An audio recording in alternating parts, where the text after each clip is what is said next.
या चित्रामध्ये आपण बघितलं होतं काही गोष्टी पृथ्वीवरच्या सर्व गोष्टी आहेत त्यातल्या काही गोष्टी कुठे आहेत, हवेमध्ये आहेत, काही गोष्टी पाण्यामध्ये आहेत, काही गोष्टी जमिनीवर आहेत.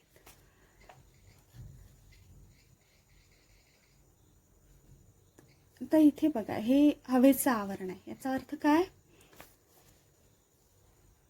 पृथ्वीवर कुठली आवरण आहेत बघा, एक हवेचं आवरण आहे, एक पाण्याचं आवरण आहे, एक माती खडकांचं आवरण आहे. आवरण त्यालाच इंग्लिशमध्ये काय म्हणतो आपण? आवरणे spheres of the earth. Spheres of the earth, पृथ्वीची आवरणे. तर कुठली कुठली आहेत? First one, atmosphere. ॲटमॉस्फिअर म्हणजेच काय? मीन्स मराठीमध्ये वातावरण, म्हणजेच काय? हवेचं आवरण, वातावरण, atmosphere. Second one, hydrosphere. Hydro म्हणजे पाणी, म्हणजे पाण्याचं आवरण, त्यालाच काय आहे शब्द मराठीमध्ये? जलावरण. आणि तिसरं आहे लिथोस्फिअर, म्हणजेच काय? शिलावरण. ठीक आहे, माती आणि खडशा म्हणजे खडक, माती खडकांचं आवरण, लिथोस्फिअर. ओके, म्हणजे एअरला आपण काय म्हणतो? ॲटमॉस्फिअर. पाण्याचं आवरण आहे त्याला काय म्हणतो? हायड्रोस्फिअर. आणि माती, दगड ह्यांचं जे आवरण आहे, जमिनीचं आवरण आहे, त्याला काय म्हणतो आपण? लिथोस्फिअर.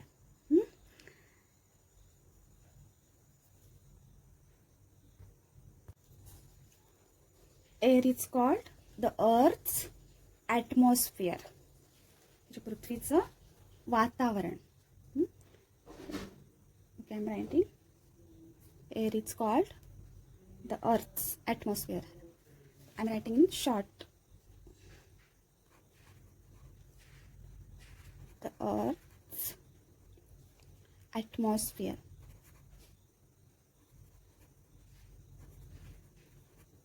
Okay, second one, water is called the earth's hydrosphere. The earth's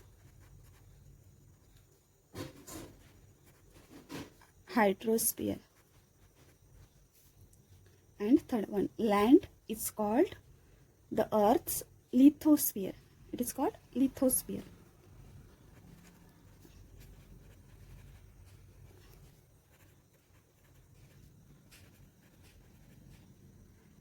okay, atmosphere, hydrosphere, lithosphere. Marathi atmosphere वातावरण, hydrosphere जलावरण, लिथोस्फिअर शिलावरण.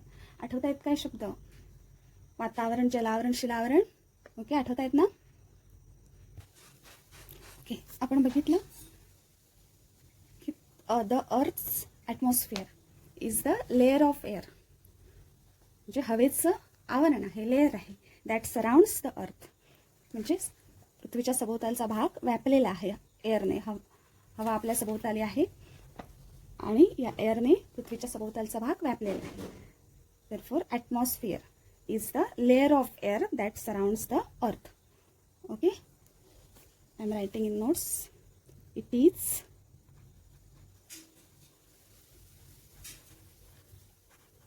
The layer of air that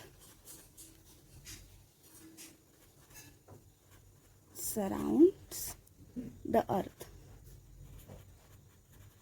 Okay, it is the layer of air that surrounds the earth. जे पृथ्वीच्या सभोवताली वातावरणाचा म्हणजेच हवेचा थर आहे. आपण बघितलं की पृथ्वीच्या सभोवताली हवेचं आवरण आहे. तसंच पृथ्वीचा पृष्ठभाग कशाचा बनलेला आहे? पृष्ठभाग पृथ्वीचा कशाचा बनलेला आहे? वॉटर आणि जमीन. ओके, पृथ्वीचा पृष्ठभाग आपण कसं लिहिणार? The surface of the earth comprises. To comprise means चा बनले असणे. The surface of the earth comprises water, that means hydrosphere, and land, that means lithosphere. म्हणजेच काय? सरफेस ऑफ द अर्थ, पृथ्वीचा पृष्ठभाग कशाचा बनलेला आहे? हायड्रोस्फिअर जलावरण आणि लिथोस्फिअर शिलावरण यांचा बनलेला आहे. ओके, आपण लिहूया. The surface of the earth comprises water, that means hydrosphere, and land,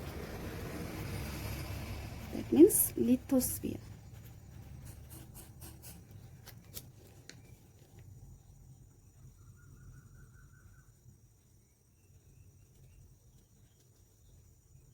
Okay, the surface of the earth comprises water, hydrosphere, and land, that means lithosphere.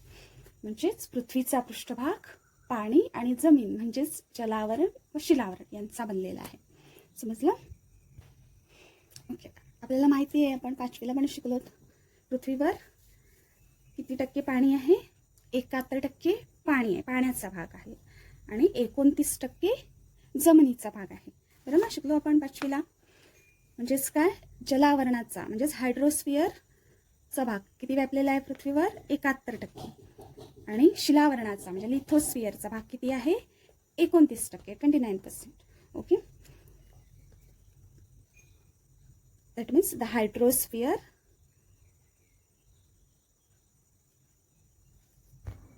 occupies 71% of the surface of the earth, and the lithosphere occupies 29% of the surface of the earth. बघा, हायड्रोस्फिअर म्हणजे जलावरणाचा भाग लिथोस्फिअरपेक्षा म्हणजे शिलावरणापेक्षा म्हणजे पाण्याचा भाग जमिनीपेक्षा जास्त आहे, जास्त व्यापलेला आहे पाण्याने जागा पृथ्वीवरची 71%, आणि जमिनीची किती आहे? फक्त 29% आहे. ओके, आपण लिहून घेऊया notes. The हायड्रोस्फिअर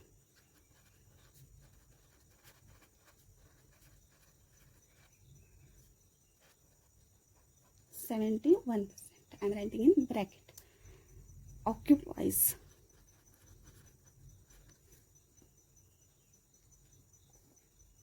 a much larger part than the lithosphere. Okay, the hydrosphere occupies a much larger part than the lithosphere.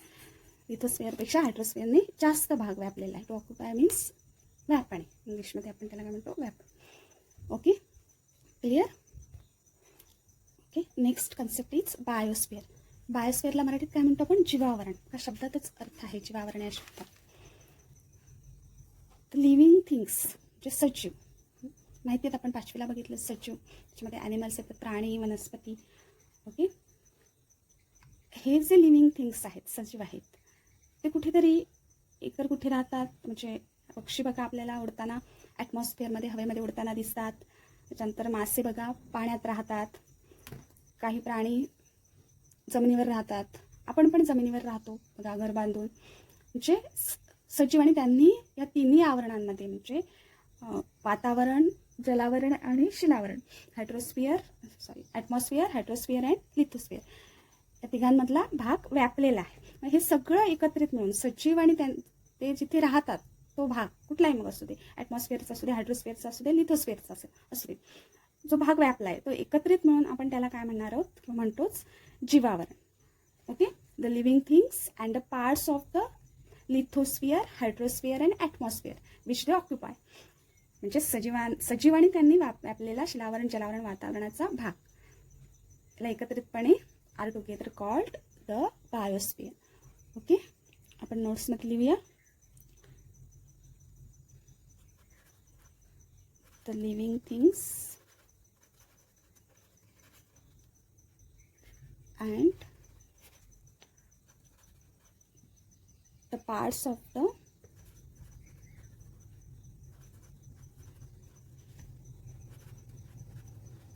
lithosphere, hydrosphere and atmosphere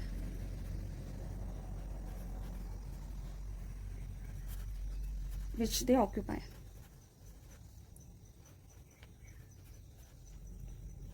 are together called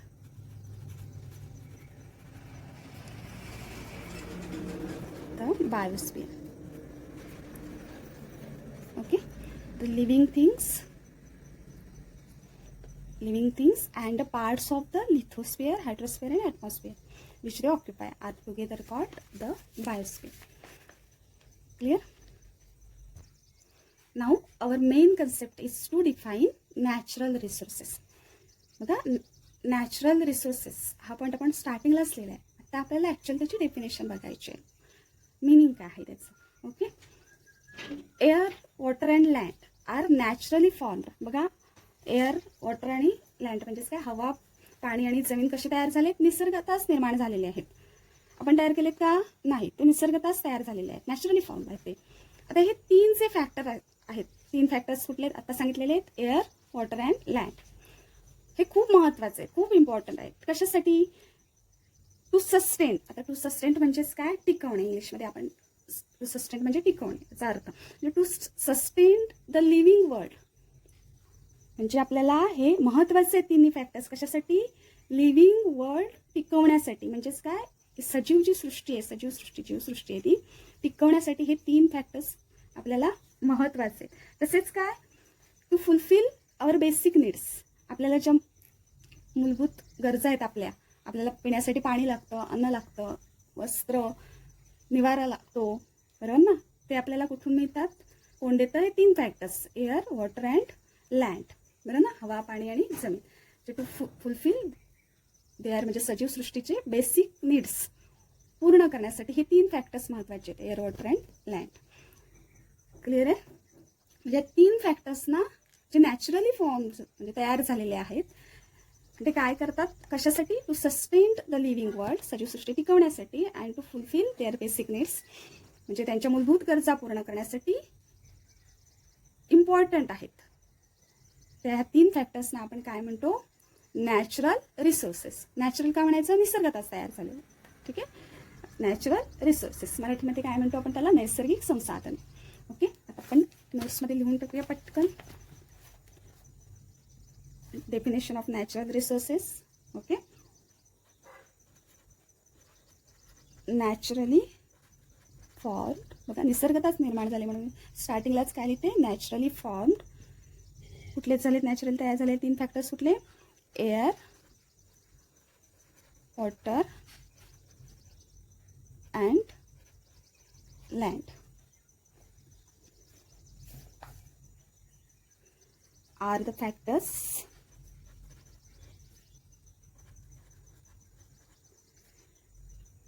important for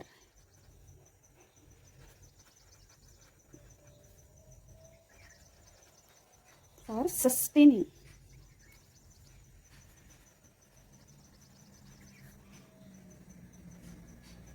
the living world.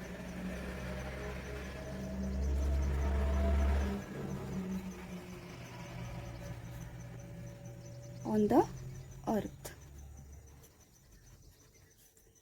and for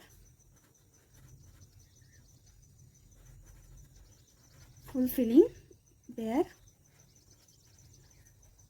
basic needs. They are called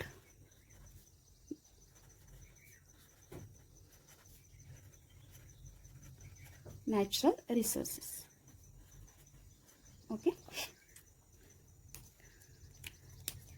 म्हणजे आपले तीन factors जे आहेत, air, water and land म्हणजेच काय? हवा, पाणी आणि जमीन. नॅचरली फॉर्म्ड निसर्गताच निर्माण झालेले air, water and land are the factors important for कशासाठी महत्त्वाचे आहेत? Sustaining the living world on the earth, पृथ्वीवरची सजीवसृष्टी टिकवण्यासाठी, and for fulfilling their basic needs म्हणजे त्यांच्या बेसिक गोष्टी, मूलभूत गरजा पूर्ण करण्यासाठी इम्पॉर्टंट आहेत. म्हणून काय त्यांना काय म्हणायचं? They are called natural resources. Okay, आजचा भाग समजलाय सगळ्यांना? ओके, आपण इथे थांबूया. थँक्यू.